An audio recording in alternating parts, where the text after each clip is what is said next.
ಎಷ್ಟು ಟೈಮ್ ತಗೊಂಡ್ರಿ ಈ 26 kg ಇಳಿಸೋದಕ್ಕೆ? 1 year 6 months ತಗೊಂಡೆ. ಓಕೆ. ಸೊ ಜಾನ್ 2024 ಶುರು ಮಾಡಿದ್ದು, ಜೂನ್ 2025 ಅಷ್ಟೊತ್ತಿಗೆ ಹ್ಯಾಡ್ ರೀಚ್ 60. ಎಲ್ಲರಿಗೂ ಇವಾಗ ಇರೋದೊಂದೇ ಕ್ವಶನ್ನು, ಹೆಂಗೆ ತಿನ್ಕೊಂಡು ನಾವು ಸಣ್ಣ ಆಗೋದು ಅಂತ. ಆ ಸೀಕ್ರೆಟ್ ರಿವೀಲ್ ಮಾಡಿಬಿಡಿ. ಆ್ಯಕ್ಚುಲಿ ಸೀಕ್ರೆಟ್ ಅಲ್ಲದೆ, actually that is the formula. ಈಗ ನಾವು ನಮ್ಮ ದೇಹ ಕೆಲಸ ಮಾಡಬೇಕು ಅಂತಂದರೆ, ಇವಾಗ ಯಾವ್ದಾರ ಒಂದು ಗಾಡಿ ಓಡಬೇಕು ಅಂತಂದರೆ ಪೆಟ್ರೋಲ್ ಹಾಕಿಸ್ಬೇಕು, ಇಲ್ಲ ಡೀಸೆಲ್ ಹಾಕಿಸ್ಬೇಕು. ನೀವು 500 ರೂಪಾಯಿ ಪೆಟ್ರೋಲ್ ಹಾಕ್ಸ್ಬಿಟ್ಟು ಮೈಸೂರು ತನಕ ಹೋಗ್ತೀನಿ ಅಂದರೆ ಅದು ಎಲ್ಲಿ ಹೆಂಗೆ ಕೆಲಸ ಮಾಡೋಕ್ಕೆ ಸಾಧ್ಯ? ಸೊ 500 ರೂಪಾಯಿ ಮೈಸೂರು ತನಕ ಹೋಗೋಷ್ಟು ಫ್ಯೂಯಲ್ ಹಾಕಬೇಕಲ್ವ. ಹಾಗೆ ನಿಮ್ಮ ಬಾಡಿ ಇವಾಗ ಇಷ್ಟು ತಿನ್ನಬೇಕು ಅಂತಂದರೆ ನೀವು ಕೆಲಸ ಮಾಡಿಸ್ಬೇಕು. ಪೆಟ್ರೋಲ್ ಹಾಕಿ ಕುಡಿಸಿದ್ರೆ ಅದು ಮತ್ತೆ ಹಾಳಾಗತ್ತೆ. ಸೊ ನನ್ನ ದೇಹ ಇವಾಗ ಹೋಗಲೇನೋ ಒಂದು ಮಸಾಲೆ ದೋಸೆ ತಿಂದೆ ಅಥವಾ ಒಂದು ಇಡ್ಲಿನೇ ತಿಂದೆ ಅಂತಂದರೆ ಅದು ಎಷ್ಟು ತಿಂತಿದ್ದೀನಿ, ನಾನು ಎಷ್ಟು ಕನ್ಸ್ಯೂಮ್ ಮಾಡ್ತಾ ಇದ್ದೀನಿ, ಯಾವ ಹೊತ್ತಲ್ಲಿ ಮಾಡ್ತಾ ಇದ್ದೀನಿ ಅನ್ನೋದನ್ನು ನಾನು ತಿಳ್ಕೊಂಡ್ರೆ ನನ್ನ ದಿನದಲ್ಲಿ ಇಷ್ಟು ಕ್ಯಾಲರೀಸ್ನ ನಾನು ಕನ್ಸ್ಯೂಮ್ ಮಾಡಬೇಕು ಅನ್ನೋದಿರುತ್ತೆ. ಅಂದರೆ ನಮ್ಮ ಎಲ್ಲ ಬಾಡಿ ಚಾರ್ಟ್ನ ನಾವು ಟೆಸ್ಟ್ ಮಾಡಿಸ್ಕೊಂಡಾಗ ಗೊತ್ತಾಗುತ್ತೆ ಒಂದು ಕ್ಯಾಲೋರಿ ಡಿಫಿಸಿಟ್ ಅನ್ನೋದನ್ನು ಅರ್ಥ ಮಾಡ್ಕೊಂಡೆ. ಅಂದರೆ ಇವಾಗ ನಾನು ಫಾರ್ ಎಕ್ಸಾಂಪಲ್, ಇದು ನಂದಲ್ಲ, 1500 ಕ್ಯಾಲೋರೀಸ್ ದಿನದಲ್ಲಿ ತಿನ್ನಬೇಕು ನನಗೆ ಬೇಕಾಗಿರೋದು ಅಂದರೆ, ಡಿಫಿಸಿಟ್ ಅಂದರೆ ಅದಕ್ಕಿಂತ ಕಡಿಮೆ ತಿನ್ನಬೇಕು. ಸೊ ಟೋಟಲ್ ಆಗಿ 1200 300 ತನಕ ತಿಂದರೆ ನಾವಿರೋದನ್ನೇ ಮೇಂಟೈನ್ ಮಾಡ್ಕೊಂಡು ಹೋಗ್ಬೋದು. ಇನ್ನೂ ಸಣ್ಣ ಆಗಬೇಕು ಅಂದರೆ ಕಡಿಮೆ ಮಾಡ್ತಾ ಹೋಗಬೇಕು ನಮ್ಮ ಇಂಟೇಕು.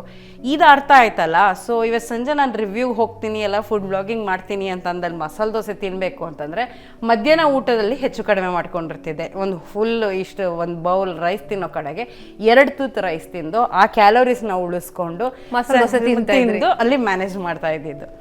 ಓಕೆ. ಆದರೆ ಮಸಾಲೆ ದೋಸೆ 2 ಪೀಸ್ ತಿಂದರೆ ಅದು ಮ್ಯಾನೇಜ್ ಆಗ್ತಿರಲಿಲ್ಲ, ಎಕ್ಸಸ್ ಆಗಿರೋದು. ಸೊ ನೆಕ್ಸ್ಟ್ ಡೇ ಮಾರ್ನಿಂಗ್ ಹೋಗಿ ಜಿಮ್ಗೆ ಹೋಗಿ ನಮ್ಮ ಟ್ರೈನರ್ ಹತ್ರ ಇರೋ ವಿಚಾರ ಹೇಳಿ ಇಷ್ಟೆಲ್ಲ ತಿಂದೆ, ಇದು ಅದ್ರ ಜೊತೆ ಒಂದು ಜಾಮೂನು ತಿಂದೆ ಅಂತೆಲ್ಲ ಹೇಳಿದಾಗ ಅವ್ರು ಅದಕ್ಕೆ 4ರಷ್ಟು ಕೆಲಸ ಮಾಡಿಸೋರು. ಸೊ ಅಲ್ಲಿಗೆ ಕಾಂಪನ್ಸೇಟ್ ಆಗಿ ಹಾಗೆ ಕಡಿಮೆ ಆಗ್ತಾ ಬಂದಿದ್ದು. ಬಟ್ ಒಂದು ಮೂಮೆಂಟಲ್ಲಿ ನಿಜ ಟ್ರಾನ್ಸ್ಫಾರ್ಮೇಷನ್ ಮಾಡ್ಕೊಳ್ಳೇಬೇಕು ಅಂತ ಒಂದು ಲಾಸ್ಟ್ 4-5 ಮಂತ್ಸಿಂದ ಮಾಡಿದಾಗ ತುಂಬ ಸ್ಟ್ರಿಕ್ಟಾಗಿ ಡಯಟ್ ಮಾಡಿದ್ದೀನಿ. ತುಂಬ ಅಂದರೆ ತುಂಬ ಸ್ಟ್ರಿಕ್ಟ್. ಅಂದರೆ ಮುಂಚೆ ಎಲ್ಲ ಹೋಗಿ ವೀಡಿಯೋ ಮಾಡಿ ರೆಡಿ ಇಟ್ಕೊಂಬಿಟ್ಟು I kept myself 3 months free for this. So ಬೆಳಗ್ಗೆ ಏನು ತಿಂತೀನಿ ಎಲ್ಲನೂ ತೂಕ ಮಾಡಿ ನಮ್ಮ ಅಮ್ಮನೂ ತರಕಾರಿ ಹೆಚ್ಚಿಬಿಟ್ಟು ಅದರ ತೂಕದ ಮೇಲೆ ಹಾಕಿ 40 ಗ್ರಾಮು ಇನ್ನೊಂದು ತರಕಾರಿ ಹಾಕೋದು 30 ಗ್ರಾಮು ತಗೋ.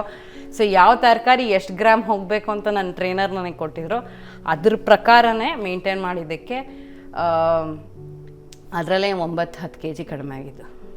ನನ್ನ ಸ್ನೇಹಿತರು ಒಂದಷ್ಟು ಜನ ಇದ್ದಾರೆ, ಅವರು ಚಾಕ್ಲೇಟು ಶುಗರ್ ಎಲ್ಲದೂ ತಿಂತಾರೆ, ಬಟ್ ತುಂಬ ಸಣ್ಣ ಇದ್ದಾರೆ.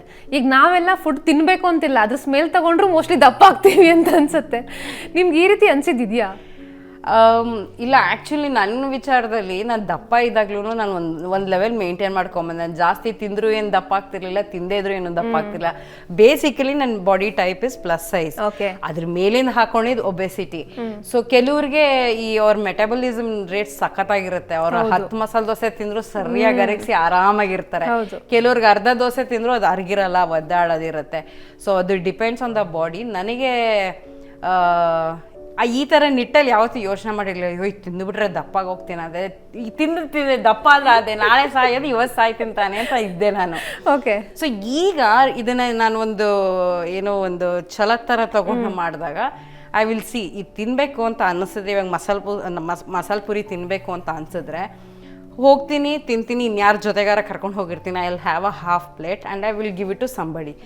ಆ ಥರ ಮ್ಯಾನೇಜ್ ಮಾಡ್ಕೊತೀನಿ ಹೊರತು ಆಸೆನ ಯಾವತ್ತೂ ಹಿಡಿದಿಟ್ಕೊಂಡು. ಈಗ ನೀವು ಹೇಳಿದ್ರಿ ನನಗೆ, ನಾನು ಇವತ್ತು ನಾಳೆ ಸಾಯ್ತೀನಿ, ಯಾಕೆ ಸುಮ್ಮನೆ ಹಾಗೆ ಇರಬೇಕು, ತಿನ್ಕೊಂಡು ಆರಾಮಾಗಿರೋಣ ಅಂತ. ಸಾಕಷ್ಟು ಜನ ಇದೇ ಮನಸ್ಥಿತಿಯನ್ನು ಇಟ್ಕೊಂಡಿದ್ದಾರೆ. ಅವ್ರಿಗೆ ಇವಾಗ ಏನು ಹೇಳ್ತೀರಾ?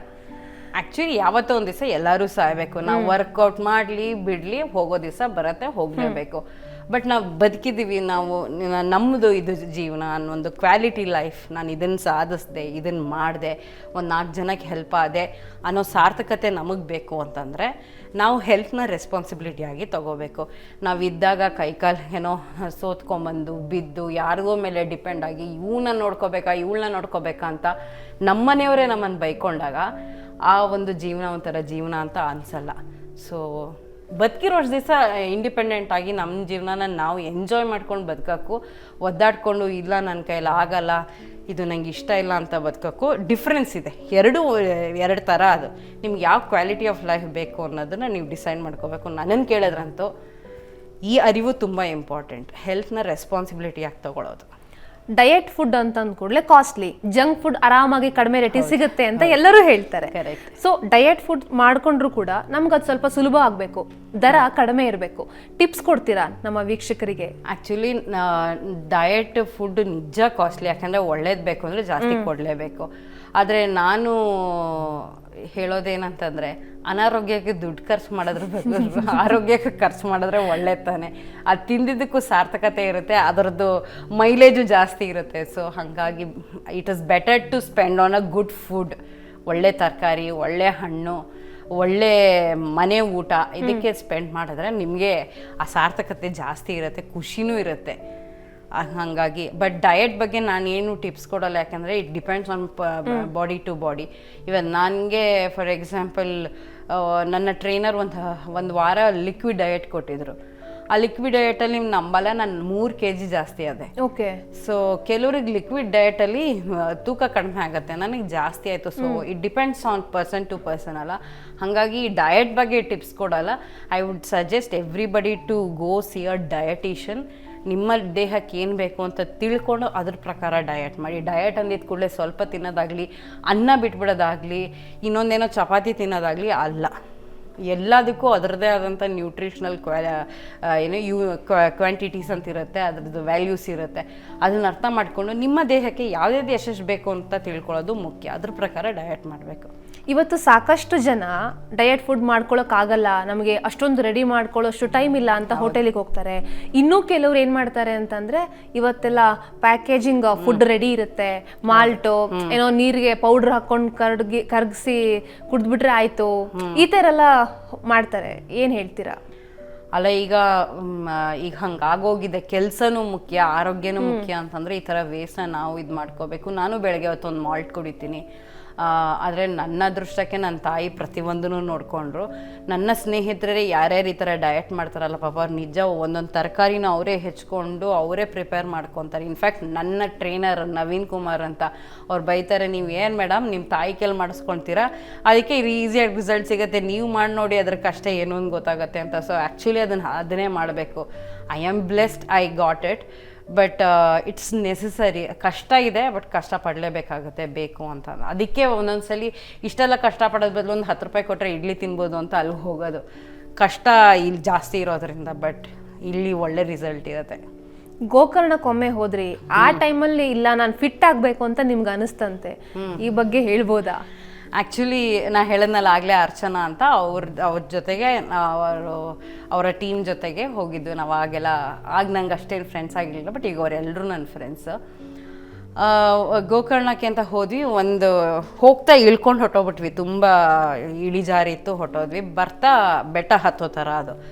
ಸರಿ ಹೋದ್ವಿ, ನೀರಲ್ಲಿ ಆಟ ಆಡಿದ್ವಿ, ಎಲ್ಲ ಸುಸ್ತಾಗಿತ್ತು. ಆಮೇಲೆ ಸಂಜೆ ಒಂದು ದೇವಸ್ಥಾನಕ್ಕೆ ಹೋಗೋಣ ಅಂತ ಹೊರಟಿದ್ದು. ಹತ್ಕೊಂಡು ಹೋಗಬೇಕು. ಎಲ್ಲರೂ 7-8 ನಿಮಿಷದಲ್ಲಿ ಹತ್ಬಿಟ್ರು. ನಂಗೆ ಒಬ್ಳಿಗೇನೆ ಆಗ್ತಾಯಿಲ್ಲ, ಎದುಸ್ರು ನಾನು 40 ನಿಮಿಷ ತೊಗೊಂಡೆ. ಬಟ್ ನಾನು 40 ನಿಮಿಷ ತೊಗೊಳ್ಳೋ ತನಕ ಯಾರೂ ಯಾಕೆ ಇಷ್ಟು ಲೇಟ್ ಮಾಡ್ತಿದ್ಯಾ ಏನು ಕೇಳಲಿಲ್ಲ. ಬಟ್ ನಾವು ಆ ದೇವಸ್ಥಾನನ ಆನ್ ಟೈಮ್ ರೀಚ್ ಆಗಬೇಕಾಗಿತ್ತು. ನನಗೆ ಹತ್ತಕ್ಕಾಗ್ತಿಲ್ಲ, ನನ್ನನ್ನು ಬಿಟ್ಟು ಅವ್ರು ಹೋಗ್ತಾಯಿಲ್ಲ. ಸೊ ನನ್ನಿಂದ ಅವ್ರಿಗೆ ಡಿಲೇ ಆಗ್ತಾಯಿದೆ. ಬಟ್ ಒಂದು ಮಾತು ಅವರು ನಿನ್ನಿಂದ ಡಿಲೇ ಆಯಿತು ಅಂತ ಹೇಳಲಿಲ್ಲ. ಬಟ್ ಅವತ್ತು ಅನ್ನಿಸ್ತು, ಇದು ನಾನು ಮಾಡ್ಕೊಂಡಿರೋ ಇದು ಹಣೆ ಬರ, ಇದಕ್ಕೆ ಬೇರೆಯವ್ರಿಗೆ ಯಾಕೆ ಹೊಣೆ ಮಾಡೋದು? And how is it fair to do that? ನಾನು ಮಾಡ್ಕೊಂಡಿರೋ ತಪ್ಪಿಗೆ ಬೇರೆಯವ್ರಿಗೆ ಅನುಭವ್ಸೋಕೆ ಇದು ಮಾಡೋದಲ್ಲದೆ ಅವರು ಡಿಸಪಾಯಿಂಟ್ ಆಗ್ತಾ ಇದ್ದಾರೆ. This is not the way it has to be. ನಾನು 4 ಜನಕ್ಕೆ ಸಹಾಯ ಮಾಡ್ತೀನೋ ಇಲ್ಲೋ ಗೊತ್ತಿಲ್ಲ, ತೊಂದರೆ ಮಾತ್ರ ಮಾಡಬಾರ್ದು. ದಟ್ ವಾಸ್ ದ ಇದು ನನಗೆ ಆ ಮೂಮೆಂಟಲ್ಲಿ ಹೊಳೆದಿದ್ದದು. ಅವತ್ತು 45 ನಿಮಿಷ ತೊಗೊಂಡೆ ಒಂದು 300-400 ಮೀಟ್ರದ್ದು ಒಂದು ದಿಬ್ಬ ಹತ್ಕೊಂಡು ಹೋಗೋ ಅಷ್ಟೊತ್ತಿಗೆ. ಬಟ್ ದೆನ್ ಐ ಡಿಸೈಡೆಡ್, ಇಲ್ಲ ಇದನ್ನು ನಾನು I have to really work on myself, ಯಾರ ಮೇಲೂ ಡಿಪೆಂಡ್ ಆಗಬಾರ್ದು ಅಂತ. ಸೊ ಅಲ್ಲಿಂದ ಬಂದಾದಮೇಲೆ ಅವಾಗ ಶುರುವಾಗಿದ್ದು ಆ್ಯಕ್ಚುಲಿ ಜಿಮ್ನ ತುಂಬ ಸೀರಿಯಸ್ ಆಗಿ. ಅಲ್ಲಿ ತನಕ ಹೋಗ್ತಿದ್ದೆ ಬರ್ತಿದ್ದೆ, ನನ್ನ ಟ್ರೈನರ್ 20 ಮಾಡು ಅಂತಂದ್ರೆ 8 ಮಾಡ್ಬಿಟ್ಟು ನಾನು 20 ಮಾಡಿದೆ ಅಂತಿದ್ದೆ, ಯಾಮಾರಿಸ್ತಾ ಇದ್ದೆ. ಹೋಗ್ಬೇಕು ತಾನೆ, ಡಾಕ್ಟರ್ ಹೇಳಿದ್ದಾರೆ, ಅರ್ಚನಾ ಹೇಳಿದ್ದಾರೆ ಹೋಗ್ಬೇಕು ತಾನೆ, ಹೋಗ್ತಾ ಇದ್ದೀನಿ ನಾನು. ಅದು ಬಿಟ್ಟು ಏನು ಜಾಸ್ತಿ ಎಕ್ಸ್ಪೆಕ್ಟ್ ಮಾಡಬೇಡಿ ಅನ್ನೋದಿತ್ತು. ಬಟ್ ಅಲ್ಲಿ ಹೋಗಿ ಬಂದಾದ್ಮೇಲೆ ಆ ಅರಿವು ಬಂದಾದ್ಮೇಲೆ ಯಾರ ಮೇಲೂ ಡಿಪೆಂಡ್ ಆಗಬಾರ್ದು, ಯಾರ ಮೇಲೂ ಡಿಪೆಂಡ್ ಆಗಿ ಅವ್ರಿಗೆ ತೊಂದರೆ ಕೊಡಬಾರ್ದು ಅನ್ನೋದು ಯಾವಾಗ ಬಂತು ಆವಾಗಿಂದ ಸೀರಿಯಸ್ ಆಗಿ ಇದು ಮಾಡಿದ್ವಿ. ಇವತ್ತಿನವರೆಗೂ ಒಂದ್ಸಲಿನೂ ಆ ಫ್ರೆಂಡ್ಸು ನಿನ್ನಿಂದ ಲೇಟ್ ಆಯಿತು, ನೀನು ಕಾಯಿಸ್ದೆ ಅನ್ನೋದು. ಇನ್ಫ್ಯಾಕ್ಟ್ ಅದಾದಮೇಲೆ ಬೇರೆ ಬೇರೆ ಕಡೆ ಟ್ರೆಕ್ಕಿಂಗ್ ಎಲ್ಲ ಹೋಗಿದ್ದೀನಿ ನಾನು. ಓಕೆ, ಅದನ್ನೆಲ್ಲ ನೋಡಿ ತುಂಬ ಅಪ್ರಿಷಿಯೇಟ್ ಮಾಡ್ತಾರೆ. ಅವತ್ತಿನ ಕೃತಿಗೂ ಇವತ್ತಿನ ಕೃತಿಗೂ ಎಷ್ಟು ಚೇಂಜಸ್ ಇದೆ, we are very proud of it ಅಂತ. ಸೊ ಅಂಥ ಒಂದು ಎಕ್ಸ್ಪೀರಿಯೆನ್ಸ್ ಅದು ಗೋಕರ್ಣದು.